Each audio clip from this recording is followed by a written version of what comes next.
So for the order of operations, that's PEMDAS. That's what we're looking at here. Parentheses or grouping symbols.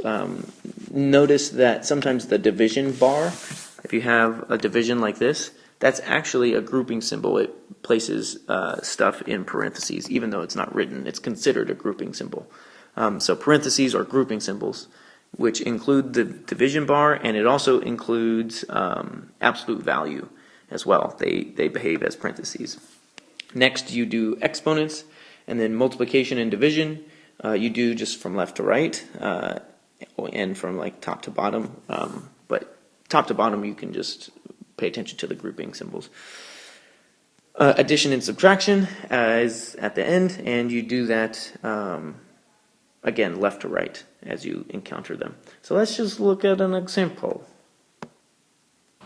I should have written example up there. I should have written it right here. Oh well. So first thing I'm going to do is the grouping symbols, or the parentheses, the PEMDAS part, and that's in here.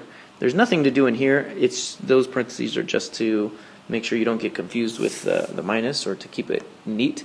So I'm going to do negative 12 divided by 4. Negative divided by positive is a negative. So I still have those parentheses, or those brackets rather. Negative 12 divided by 4 is negative 3. And I'll keep the brackets until I don't need them.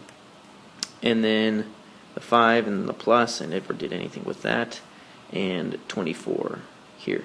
Notice I'm doing the top part before I do anything, because it's kind of like, this division bar is saying pretty much that I have parentheses around here, so do that first. That's what I meant by this part right there. So, and then so I'll continue in the top, because it's still grouped by this division bar. And I have 5 plus a negative 3. That's their opposite signs, so 5 minus 3 is 2.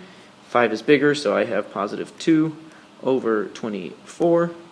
And then I can reduce that by dividing by 2 on the top and the bottom, so I get 1 over 12. And that's my answer. So hopefully that makes sense, and we'll do lots more in class.